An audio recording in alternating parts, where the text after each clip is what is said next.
Hey everyone, today we're diving into the fascinating early years of the Joseon Dynasty in Korea. Picture this. It's the late 14th century, and Korea is buzzing with change.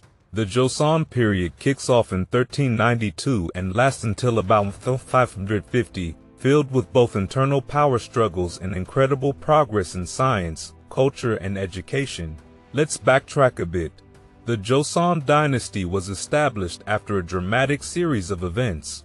It all started when General Yi Seong-Gye, who wasn't too thrilled about invading the Ming Dynasty, decided to turn around and stage a coup. He overthrew King Yu and King Chang, and eventually, Yi took the throne himself, becoming King Taejo. One of his first moves as king was to shift the capital to Hanyang, now known as Seoul, setting the stage for a vibrant new era. This period wasn't just about internal politics, it was also marked by external challenges. The early Joseon rulers expanded their territory, dealing with threats from Mongols and Japanese pirates. Internally, there was some serious family drama known as the Strife of Princes, where Taejo's sons fought fiercely over succession. After some intense battles, Taejo's son Bang I became King Taejo and later passed the throne to King Sejong the Great. Sejong's rule brought peace and remarkable advancements across Korea. And now let's explore the era of King Sejong, who reigned from 1418 to 1450 CE. This period was transformative for Korea, as Sejong introduced major advancements in medicine, science, law, literature, and culture. His most notable achievement was creating Hangul, the Korean alphabet, making reading and writing accessible to all. Sejong also integrated Confucian ideals from China into Korean society, shaping the government and culture profoundly. However, after his death, the young King Danjong took the throne at just 12 years old. Despite Sejong's plans to support Danjong with scholars and counselors, his uncle Taejo seized power, forcing Danjong to abdicate and exiling him. Taejo's reign from 1455 to 1468 was controversial due to his ruthless rise to power, seen as a betrayal of Confucian ethics. This led to the Sayuksin, or 6 martyred ministers, an event where several officials plotted against Taejo but were discovered and executed, becoming heroes in later periods. Fast forward to King Yongsangun's rule from 1494 to 1506, which marked a dark time in Joseon history. His reign saw the first literati purge in 1494, when he brutally suppressed Confucian scholars, known as the Sarim, who opposed him. A second purge occurred in 1504 after discovering his mother's execution years earlier. The early 1500s saw further conflict with the third literati purge in 1519 under King Yungjong. The Hangul faction, wary of the rising Sarim scholars led by Zhou Guangzhou, persuaded the king to execute Zhou and his followers, forcing many Sarim into hiding. And after Yungjong's death in 1544, a fierce struggle for power erupted. His 2 sons, from different mothers, represented opposing political factions. Initially, his eldest son, Enjong, took the throne but ruled only briefly before his untimely death in 1545. This opened the door for his younger brother, Myeongjong, to become king at just 12 years old. Myeongjong's reign was dominated by his mother and uncle, Yun Won-hyung, who belonged to the Soyeon faction. They quickly eliminated their rivals in the fourth literati purge, solidifying their control by purging many Neo-Confucian ministers. These purges highlighted the ongoing power struggle between the established elite and the Neo-Confucian scholars trying to maintain their influence. The Middle Joseon period was tumultuous, marked by political infighting and foreign invasions. The Imjin Wars with Japan from 1592 to 1598, followed by invasions from the Jin in 1627 and the Qing in 1636, tested Korea's resilience.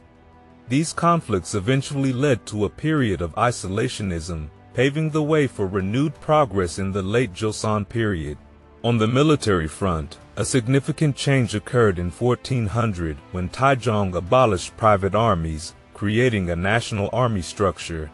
This system required all men to serve for a few months annually, ensuring a steady military presence. Professional soldiers defended key locations like Seoul, with officers chosen based on skill and aptitude. The military was organized into 5 regions, each with its own army and navy garrison, ready to expand in times of need. And the early Joseon period saw a relatively peaceful time, especially after the Gihae Expansion in 1419. This allowed Korea to strengthen its ties with the Ming Dynasty in China. The Joseon kings admired Ming China and often integrated Chinese ideas and Confucian philosophy into their own society. It was customary for them to send envoys to China during the New Year and seek confirmation of their royal status from the Ming rulers. However, relations with Japan were a different story.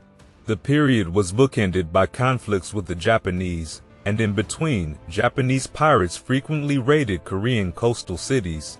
After the Gihae Expansion, Joseon allowed limited trade with Japan, restricting the number of Japanese ships that could trade each year and requiring them to present credentials from the Lord of Tsushima. Economically, the early Joseon Dynasty built on the Goryeo method of employing skilled workers for government projects instead of private businesses. Craftsmen, tailors, and cooks, among others, worked mainly for the government but could take private jobs if they paid a special tax. This system helped establish Seoul as the economic hub of the era. King Taejo tried to control commerce by owning and leasing shops to merchants, imposing taxes, and dictating what could be sold. Despite these controls, peasants began setting up their own markets to sell necessities. These markets persisted despite government attempts to shut them down.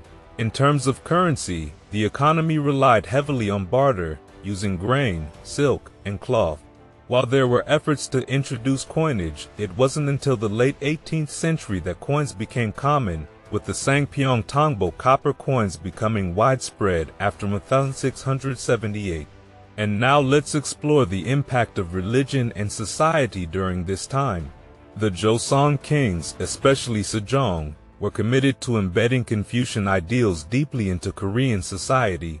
This shift led to a decline in Buddhism as Confucianism became the guiding philosophy. The focus was on ensuring that rulers governed for the benefit of the people and adhered to the laws they set. Confucianism, however, had its drawbacks, particularly for women. Over time, women's roles were increasingly confined to domestic duties, labeled as inside people responsible for child-rearing and housekeeping. This societal shift diminished women's public roles and influence. Confucian ideals also fueled political factions and debates over government appointments. Neo-Confucian factions believed that anyone with the right skills, regardless of birth class, should be eligible for government positions. King Sejong championed this by recognizing talent from all social backgrounds, such as appointing Jang Young-sil, a peasant, as a key scientist, and Yi Seong-Gye, born a slave, as a government painter.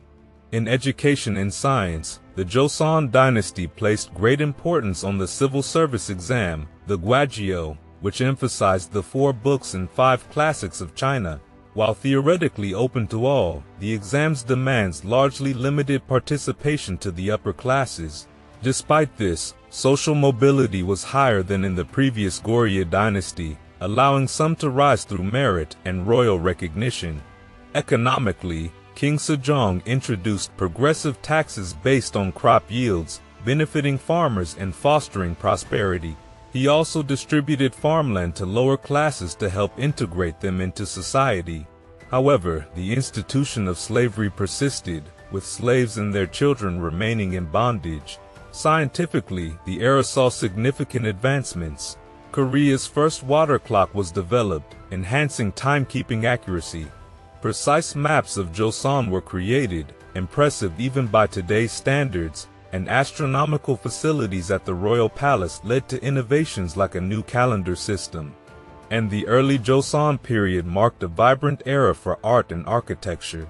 As time went on, Joseon art began to forge its own identity, moving away from Chinese influences. Calligraphy, painting, and poetry became central to this cultural evolution, with poetry holding a special place in Confucian society. It was not only a respected art form but also a crucial part of the civil service exams. In painting, the focus shifted from fictional landscapes to detailed depictions of real scenes. A standout work from this time is Mungyu Daewando by Jian, inspired by a dream of one of King Sejong's sons. Porcelain also evolved, with puncheong and picture styles gaining popularity for their unique aesthetics. Architecture during this period was heavily influenced by Confucian principles, emphasizing practicality and harmony with nature. After the capital moved to Seoul, the city became a hub of architectural innovation. The construction of the 5 grand palaces, including Gyeongbok Palace, underscored the era's architectural achievements. These palaces, along with the iconic city gates of Seoul, reflected the blend of functionality and elegance. The legacy of the early Joseon period is marked by its internal power struggles and remarkable progress.